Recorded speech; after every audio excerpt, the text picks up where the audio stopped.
हो 7:30 हो गए हैं। हाँ जी कोई बात नहीं। Good morning guys, what is up, welcome back to another vlog. भाई संडे का दिन है, आज जा रहा हूँ, कहाँ जा रहा हूँ बताता हूँ, बट उससे पहले ज़रा आप इसे देख लो। देखो आजकल यही अंदर खड़ी होती है भाई, इसमें कुछ ऐसी चीज़ें हैं ना कि मैं नहीं चाहता कि कोई छेड़खानी करे इसमें, एज ऑफ नाउ, जब तक ये एकदम नहीं है। ठीक है, अभी थोड़ा और काम इसमें बाकी है, बट रिगार्डलेस क्या लग रही है भाई, क्या लग रही है। और भाई ये इतनी खतरनाक लिफ्ट हो चुकी है ना, तो इनिशियली ना जब मैं बैठा था इतना मेरे को पता नहीं चल रहा था कि कितनी लिफ्ट हुई है, क्योंकि ऑब्वियसली यार आप पे जब कंपैरिजन करने के लिए कुछ नहीं है तो आपको कैसे पता चलेगा। बट भाई ये बहुत ज़्यादा लिफ्ट हो चुकी है, मतलब इसको चलाने में एक अलग ही स्वाद आ रहा है, अब एक अलग ही मज़ा आ रहा है। खैर एनी विच है, मुद्दा ये है कि भाई अभी ना मैं थोड़ा सा कन्फ्यूज हूँ, और मैं चाह रहा हूँ कि ऑडियंस में से आप लोग ना मेरा वो कन्फ्यूजन दूर करो। तो यार बात है कुछ ऐसी, आज सुबह ना मेरे को 2 वीडियोस दिखाई दी। एक वीडियो मेरे को दिखाई दिया अपने जॉर्ज एवरेस्ट का, जिस किसी को नहीं पता देहरादून में एक जॉर्ज एवरेस्ट पीक है, जो पहले भाई वाज ओपन फॉर ऑल। वहाँ से आपको पीक्स दिखाई देती हैं, बहुत अमेजिंग हिमालयन पीक्स दिखाई देती हैं, आपको गंगोत्री की पीक आपको दिखाई देती है, आपको बंदरपूछ दिखाई देती है वहाँ से, तो बढ़िया जगह है वो। तो मैं आपको बता रहा हूँ, ये बात 2016 और 17 की बात होगी है। जॉर्ज एवरेस्ट पीक में मैं, प्रवीण सलाल, विक्की जिसके यहाँ मैं अभी जा रहा हूँ, और एक और जना था, हम 4 जनों ने भाई यहाँ से पटेल नगर में टेंट मिलते हैं आपके रेंट पे, वहाँ से उठाया रेंट पे टेंट, खाना वगैरह ले गए रॉ, वहीं बनाया, लकड़ी खरीद के गए, जॉर्ज एवरेस्ट पीक में जाके हमने टेंट सेटअप किया, खाना रात को पकाया, मतलब बढ़िया कैंपिंग करी, और नीचे देहरादून का पूरा व्यू दिखाई दे रहा था बेहतरीन। गार्बेज बैग्स हम स्टार्टिंग से ही ले जाते हैं, वो सब करा, साफ सफाई करी सुबह, और आगे वापसी। ऑल्टो में गए थे, मेरी बहुत प्यारी कहानी है। अब क्या हो रहा है ना, मैंने अभी रील देखी कि जॉर्ज एवरेस्ट पीक में भाई अंदर घुसने के भी पैसे लेने चालू कर दिए। अब मेरे पास ना एक क्वेश्चन है कि ये मतलब क्या चीज़ है, मतलब कोई जगह जो कि पहले फ्री थी आम पब्लिक के लिए जाना, उसको आपने डेवलप कर दिया, ये बोल के कि अरे यार ये जगह इतनी प्यारी, इसको तो डेवलप करना बनता है। ठीक है भाई, आपकी नज़र से वो चीज़ डेवलप करके अच्छी लगेगी, और डेवलप करना आपकी नज़र में बनता है कि हाँ भाई हमारा सिटी डेवलप्ड लगना चाहिए, बट उसका पैसा आप भाई पब्लिक से क्यों वसूल करोगे? वाई? पब्लिक तो पहले भी जा रही थी, जाके वापस आ जा रही थी, लेकिन आपने अब उसे अपने मन के लिए, कि आपका मन गया है आज इस जगह को डेवलप करते हैं, ठीक है भाई करो, आपका वो दायित्व है, बट उस चीज़ के लिए वो पब्लिक से क्यों पैसा लेंगे? अब भाई वहाँ का 200 रुपये चार्ज है शायद से, कितना है, मैं तो तब से गया ही नहीं भाई, क्यों जाऊँ मैं? मेरे शहर के पास जो एक फ्री जगह थी, जहाँ मैं पहले फ्री में जाया करता था, देख के आराम से घूम फिर के आया करता था, अब मैं उसी जगह में जाने के लिए पैसे क्यों दूं किसी को? और ऐसा भी नहीं है कि उस पैसे में आपको कुछ कवर मिल रहा है, कवर चार्जेस हैं वो। Same goes for Tungnath. भाई तुंगनाथ मैं इसी 19 या 20 में गया था शायद से अपने दोस्तों के साथ, कोई चार्जेस नहीं थे वहाँ के, हम आराम से गए, चढ़े, ऊपर गए, फिर वापसी आए सेम डे, बढ़िया, क्योंकि छोटा सा ट्रैक है वो। लेकिन भाई फिर कुछ टाइम बाद ना सरकार को लगा कि यार अरे कितनी प्यारी जगह है, इसको तो डेवलप करना चाहिए टूरिज्म के लिए, करो भाई डेवलप करो टूरिज्म के लिए, बट अब उधर भी एंट्री चार्जेस कर दिए हैं, मिनिमम 12 साल के बच्चे के लिए कुछ है, 14 के लिए कुछ है, ऐसा करके कुछ। आपका मन कर रहा है उस जगह को डेवलप करने का, ये आपका मन है भाई, पहले वो जगह बहुत सुंदर थी, रॉ थी वो जगह, मुझे वो जगह इसीलिए पसंद थी कि वो जगह रॉ है, कोई कंस्ट्रक्शन नहीं हो रखा था, जस्ट एक टेम्पल, और उस टेम्पल के ऊपर जाके चंद्रशिला। अब आपने उधर डेवलप करके लोगों के लिए सुविधा उपलब्ध कर दी है कि वो रुक भी सकते हैं टेम्पल के आसपास, भाई ये तो बहुत गलत बात है। मंदिर जैसी जगह है भाई रॉ ही अच्छी लगती है, आप दर्शन करने जाओ वापसी आ जाओ। केदारनाथ से हमेशा मेरा ना इसलिए थोड़ा सा डिस्टेंट रहता है, क्योंकि मेरे को लगता है कि क्यों कर दिया भाई, भगवान के घर के पास आपने इतना अलाउ कर दिया लोगों को कि अपना कंस्ट्रक्शन कर सकते हो, आप होटल बन चुके हैं, क्यों भाई? भाई जिसको दर्शन करने है वो दर्शन करने जाए, दर्शन करके वापसी आ जाए, सिंपल। बट नहीं, तुंगनाथ में भी अब ये चीज कर दिया भाई, डेवलप कर दिया, क्यों भाई? उस जगह को डेवलप करने की मेरे को तो समझ नहीं आता कि कुछ जरूरत थी। और ये मैं बोल रहा हूँ उत्तराखंड के लोगों के लिए, आप बाहर से जो टूरिस्ट आ रहे हैं उनसे तो लो, चलो ठीक, एक बारी को बनता है उनका भी देना, मैं किसी और स्टेट जाऊँ और वहाँ कोई मंदिर मेरे से एंट्री फी ले, भाई मैं दूंगा, मान गया भाई, मैं उत्तराखंड का हूँ, मैं उत्तराखंड की जगहों के लिए क्यों पैसा दूं? हम इतने प्रकार के यहाँ टैक्स दे रहे हैं, रोड टैक्स वगैरह वगैरह वगैरह। वो ये बात है कि फंडामेंटल ड्यूटीज और फंडामेंटल राइट्स दोनों ही लोगों को पता होने चाहिए, लेकिन आजकल लोगों को राइट्स पता है, ड्यूटीज इतनी नहीं पता करते लोग। भाई मेरा भी दायित्व तो बनता है इस शहर के लिए कि मैं साफ सफाई रखूं, इस शहर में सब कुछ रखूं। मैं वो चीज करता हूँ पर्सनली, मुझे पता है। मैं अपनी उत्तराखंड की जगह के लिए क्यों पैसे दूं भाई? मैं जॉर्ज एवरेस्ट जाना है मेरे को, यार मेरे घर के पास वाली जगह है जो जहाँ मैं पहले फ्री में जाता था। अब मैं उस जगह में जाने के लिए क्यों पैसा दूं? कि किसी को लगा भाई ये तो डेवलप होना चाहिए, डेवलप कर दिया, अब उसमें अपना पैसा कमाने के लिए उस जगह को डेवलप करा और अब पब्लिक से पैसे ले रहे हैं। लेकिन इसी सिक्के का ना दूसरा पहलू है। दूसरा पहलू ये है कि उस डेवलपमेंट से वहाँ के लोकल्स का फायदा हुआ, कंस्ट्रक्शन हुआ, वहाँ जिसकी जमीनें होंगी भाई वो लोकल लोग ही हैं, वहाँ जो काम करेंगे वो भी लोकल लोग ही हैं, तो लोकल लोगों का तो भाई फायदा हुआ है। तो इस चीज़ को हम क्या माने अब कि क्या ये चीज़ अच्छी हुई है या ये चीज़ बुरी हुई है? और मेरा तात्पर्य सिर्फ इतना है, डेवलपमेंट भी जरूरी है कि लोकल का फायदा होता है उससे, लेकिन उस चीज़ में ना आपको अपने स्टेट वालों से पैसा नहीं लेना चाहिए। मेरा मानना सिर्फ इतना सा है। तो मेरा तो टोल प्लाजा के लिए भी यही कहना है कि भाई टोल प्लाजा में आप पैसा बाहर वालों से लो ना। मैं उत्तराखंड का हूँ, उत्तराखंड रोड स्टेट टैक्स मैंने पे कर रखा है गाड़ी खरीदते टाइम। हमारे घर में जितनी गाड़ियां भाई हमने उनका रोड टैक्स पे करा है। भाई बहुत ज्यादा है रोड टैक्स यहाँ का, ऐसा हल्के में मत लेना। मतलब लोग बाहर जाके गाड़ी खरीद के वापस यहाँ लाते हैं क्योंकि भाई यहाँ का रोड टैक्स बहुत ज्यादा है। तो भाई मैं एक बारी जब रोड टैक्स पे कर चुका हूँ, अब मैं दोबारा क्यों आपको टोल प्लाजा में टोल पे कर रहा हूँ? उसका भी कई लोग आर्गुमेंट देते हैं कि भाई वो हाईवेज के लिए है और जो आप रोड टैक्स पे करते हैं वो लोकल सड़क के लिए है। तो भाई मैं बहुत कंफ्यूज हूँ। कृपया करके ना मेरा ये कंफ्यूजन अब आप ही दूर करो कि मुझे खुश होना चाहिए उन लोकल्स के लिए कि भाई लोकल्स का फायदा हो रहा है कि डेवलपमेंट हो रहा है मंदिर जैसी जगहों में, या मुझे दुखी होना चाहिए कि जो जगह पहले रॉ थी उस जगह को अब इन्होंने ऐसा बना दिया है? क्या हो रहा है, क्यों हो रहा है? मुझे खुश होना चाहिए या दुखी होना चाहिए कि मेरे स्टेट में मेरी वाट लग रही है रोड टैक्स से भी और ये जगहों के एंट्री टैक्स से भी? तो भाई मैं आ रखा हूँ विक्की के यहाँ, बोले जरा अपना बीच खड़ा है बढ़िया, रूबिकॉन से कम नहीं लगा। और भाई ये अब यहाँ संभाल रहे हैं कैफ़े देहरा कैटल नाम से, जहाँ अभी चल रहा है रेनोवेशन। हेलो ये है प्राची, विक्कू की छोटी बहन, और ये अभी काम कर रही है। सीट मंगा रखी है, अभी लगाई, ये कैफ़े भी रेनोवेट हुआ है। अच्छा ये फुल फाइनल रेनोवेट हो जाएगा। अच्छा। इसका नाम चेंज कर रहे हैं। अच्छा इसका नाम कुछ विक्कीज़ कैफ़े कर दे क्या? कुछ करेंगे इसका बढ़िया नाम। तो भाई ये है मेन रोड आपका मोकमपुर मोबेवाला वाली सड़क, और इतना इंदल बैंक के जस्ट बाजू में है भाई है ऐसा कुछ। तो भाई विक्की ने यहाँ आज योगा रिट्रीट रखा है क्योंकि आज इसके यहाँ पूजा है। आज से कैफ़े रन करना चालू कर रहा है। रिफ्रेशमेंट्स के लिए हेल्दी ग्लोब बोल रखा है भाई, ठीक है। प्रॉपर्टी के ओनर हैं ये अपू भाई, और ये पूरी प्रॉपर्टी भाई इन्हीं के पास है। देखो क्या मैसिव प्रॉपर्टी है ये पूरा एरिया इन पे है, पूरा फ्रंट तक भाई, ये सब कुछ इन्हीं के अंदर है। Crazy property. योगा भाई मेरे बस की तो है नहीं आजकल। तो विक्की की आज नई शुरुआत होने वाली है, आज पूजा वगैरह रखी है इसने। अनफॉर्चुनेटली इसमें मैं नहीं रुक पाऊँगा क्योंकि मेरे को निकलना है घर, वीडियो करना है एडिट, उसके बाद मेरे को भागना है स्नूकर, क्योंकि भाई सौरभ भाई के बचपन के दोस्त की आज शादी है। तो फिर सौरभ भाई आज वहीं बिजी रहने वाले हैं दिन भर, तो स्नूकर जाना बढ़ाना आज मेरे उसमें है कंधों पे, तो वहाँ भी टाइमली पहुँचना है, इसलिए यहाँ मैं ज़्यादा टाइम नहीं दे पाऊँगा अपना।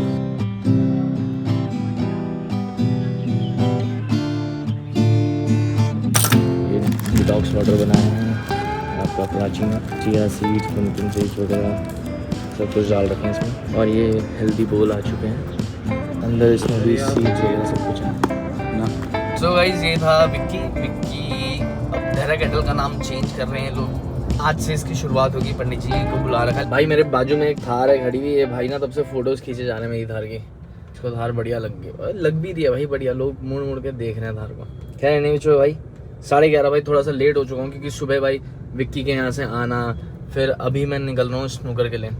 स्नूकर क्योंकि आज मैंने ही खोलना है और बढ़ाना भी मैंने ही है, तो थोड़ा सा हेक्टिक हो रखा है भाई। उसने खुद ने ना, मैं अब तुम्हें बताता हूँ ओपनली, उसने खुद ने बढ़िया अपनी थार मॉडिफाई करवा रखी है, लेकिन भाई जैसे मैं बगल में आया ना 3-4 बारी उसने मुड़ मुड़ के देखा गाड़ी को, क्या करा रखा भाई ने, क्या करा रखा भाई ने। फिर भाई उसने फोटोज़ ली गाड़ी की, मतलब ऐसा मैं कुछ वो नहीं बोल रहा हूँ, it felt good and the most important thing is कि वो उस चीज़ में हिचक नहीं रहा था। अदरवाइज मैं आपको एक फैक्ट बताता हूँ देहरादून का, एक सेकेंड ना, कि no matter how good someone else is looking, Dehradun के लोगों में वो कॉम्प्लीमेंट वाली बात है ही नहीं। समझ रहे हो आप मेरा पॉइंट, समझ पा रहे हो? क्योंकि देहरादून में ऐसा यूजुअली नहीं होता है। इसलिए आपका स्नीकर्स हो गए, परफ्यूम्स हो गए, आप दिल्ली मुंबई इनसाइड निकलोगे बैंगलोर, तो फिर आपको ना उन चीज़ों पे भी कॉम्प्लीमेंट मिलेंगे हमेशा। बट देहरादून में ना वो कल्चर इसलिए कभी आगे नहीं बढ़ पाया क्योंकि इधर कॉम्प्लीमेंट वाला है ही नहीं हिसाब किताब। मुझे स्नीकर्स की आग वो मुंबई से लगी थी। मुंबई में जब मैं फर्स्ट अपना स्नीकर जो मैंने परचेज किया था, जब वो पहन के निकला था ना, तो मैं टैटू पार्लर गया था। टैटू पार्लर में जितने लोग आ रखे थे ना भाई टैटू बनवाने के लिए, उन लोगों ने भाई लिटरली उस शू की पिक्चर ली थी। भाई कौन सा शू है, कौन से स्टोर से लिया है, नाइकी के। ये है भाई नाइकी मिड ब्लेज जंबो, ठीक है, रगेड लुक है इसका, आगे से दिखा रखा है मैंने बहुत बारी अपने वीडियोस में।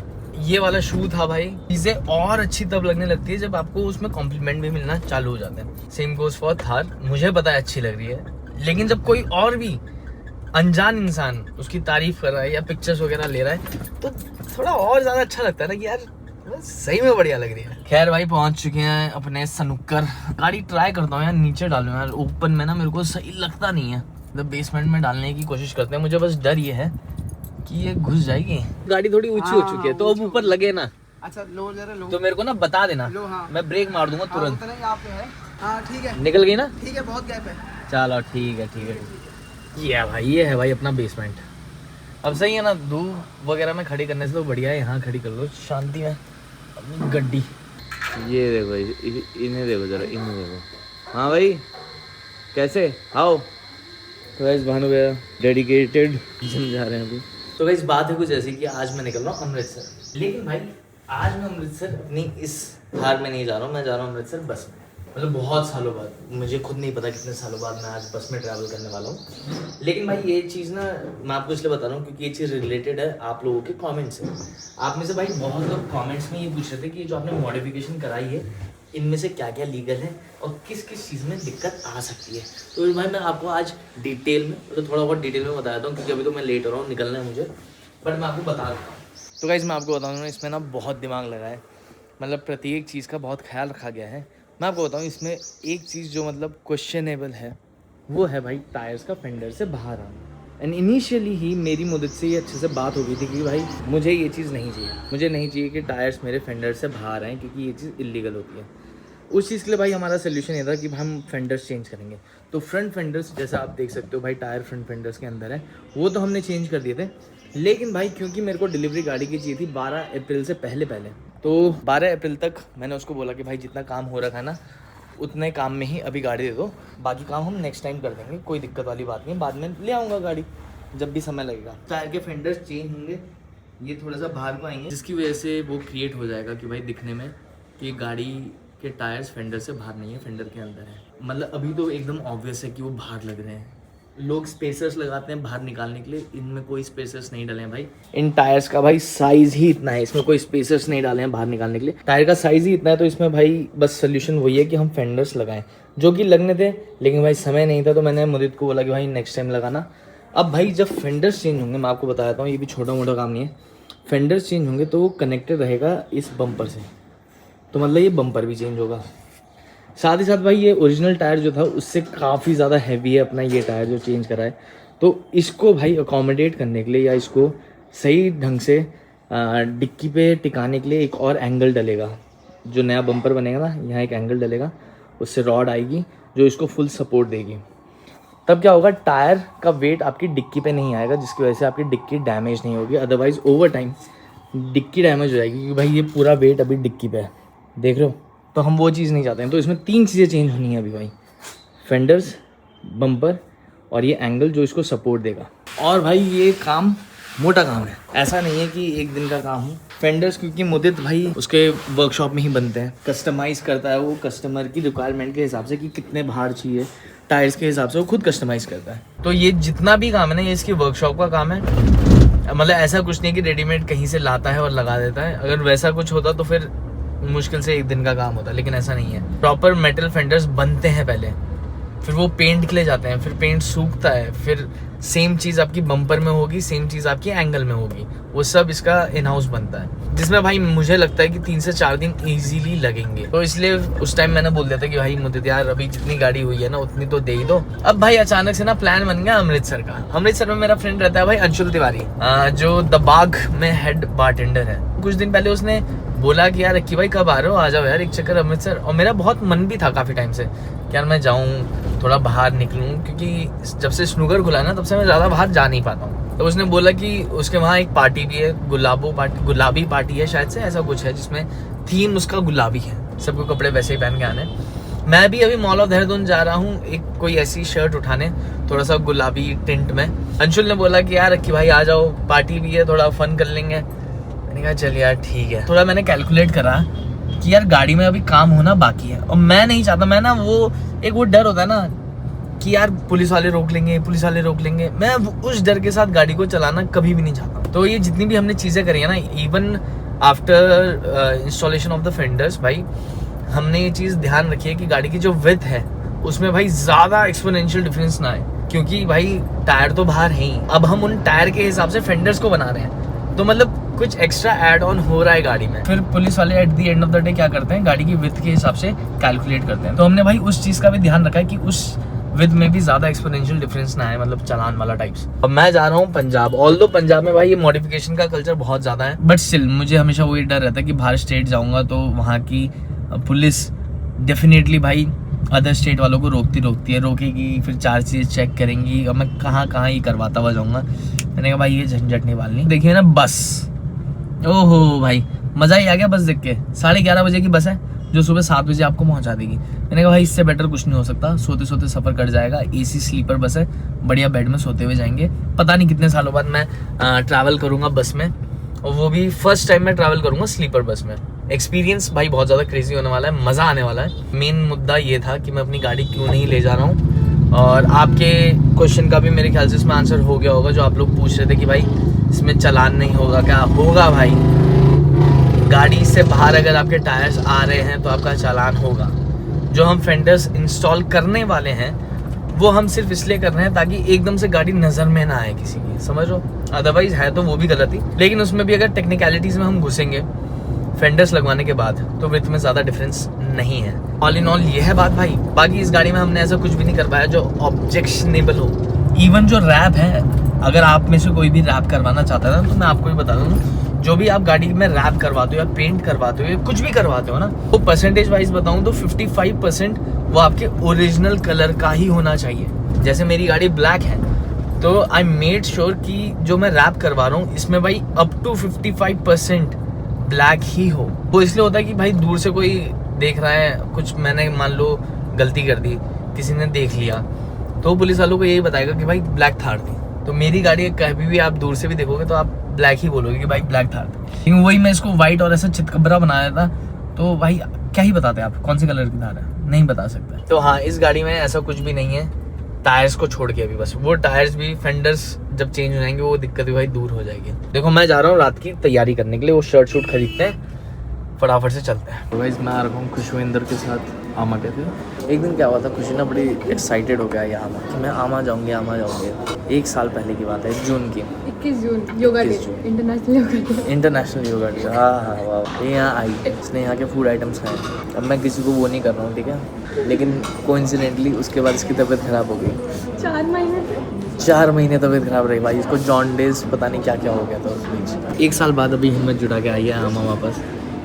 हमने यहाँ से कुछ आइटम्स ऑर्डर करे हैं, रिपीट नहीं करा हमने कुछ, हिम्मत रखते हुए हमने रिपीट कुछ नहीं करा। हाँ, रिपीट कुछ नहीं करा, लेकिन कैफ़े बहुत ज़्यादा एस्थेटिक है, आपका सिटिंग एरिया वगैरह सब कुछ बहुत ज़्यादा प्यारा है। तो यहाँ बैठ के गर्मा गर्म चीज़ें ट्राई करना बनता है। अभी शर्ट मैंने ले लिया भाई, H&M से ही ली, वो मैं बनाना भूल गया ब्लॉग। ये देखो भाई गुलाबी,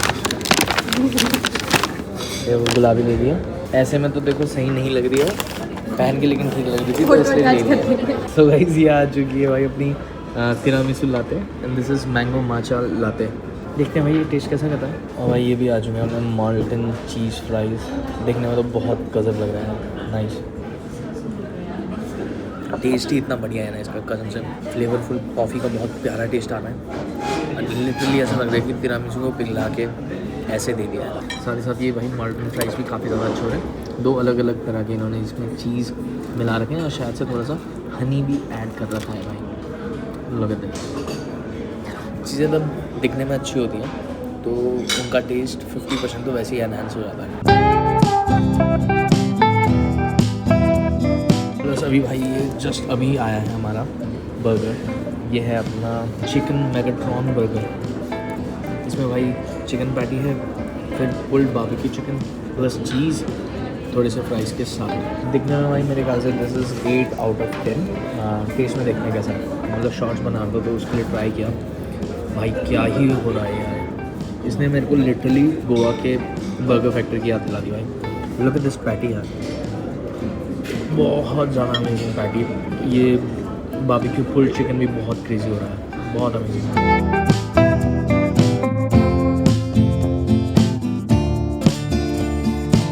भाई इसके साथ ये मॉल्टन चीज़ फ्राइज़ फ्राई करते हैं, थोड़ा सा इसके साथ ये वाला चीज़ भी ऐड हो जाएगा। वाह।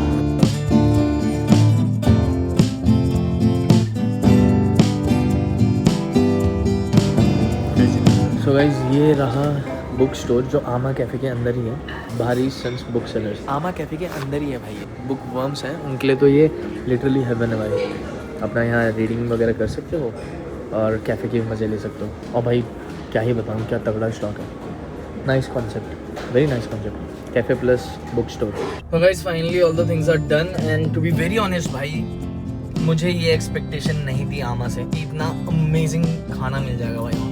भाई क्या ही बर्गर था वो यार, मज़ा ही आ गया। और वो तिरामिसू लाते तो भाई वो स्वाद ही आ गया उसमें लिटरली।